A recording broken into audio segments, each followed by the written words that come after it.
Hello दोस्तों, मेरे YouTube channel में आप सभी का स्वागत है। मैं एक सोहर गीत गाने जा रही हूँ। वीडियो पसंद आए तो लाइक, सब्सक्राइब और कमेंट करना। घोड़वा चढ़ल आमे ससुरु तयड़ पीतड़ बोलायड़ पीतड़ बोला मोरी बहुआर कमना कमना फल खैलू होरिलवा बड़ा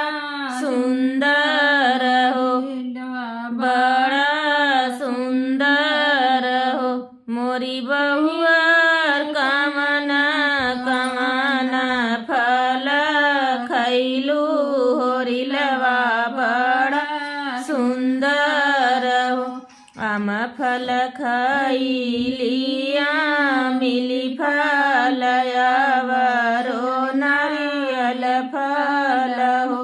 मोरे ससुरु छिली छिली खैली नाव रंगिया होरिलवा बड़ा सुंदर हो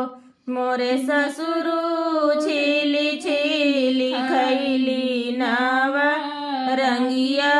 होरिलवा बड़ा सुंदर हो बहर से आवला देवरूता भाभी से अरज कर भाभी से अरज कर हो मोरी भाभी कमना कमना तप कैलू होरिलवा बड़ा सुंदर होरिलवा बड़ा सुंदर हो मोरे देवरू तो सकत कियाला गाईला फूल छित राईला हो मोरे देवरू तो हरे भैया लागे सुतली होरिलवा बड़ा सुंदर होरिलवा बड़ा सुंदर हो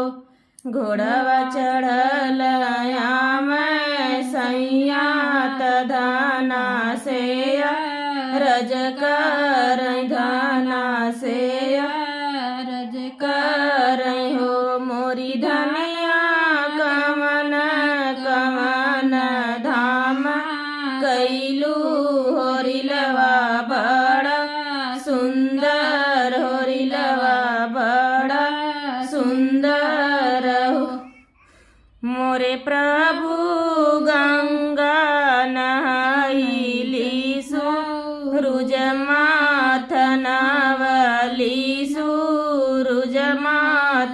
माथनावली न हो मोरे प्रभु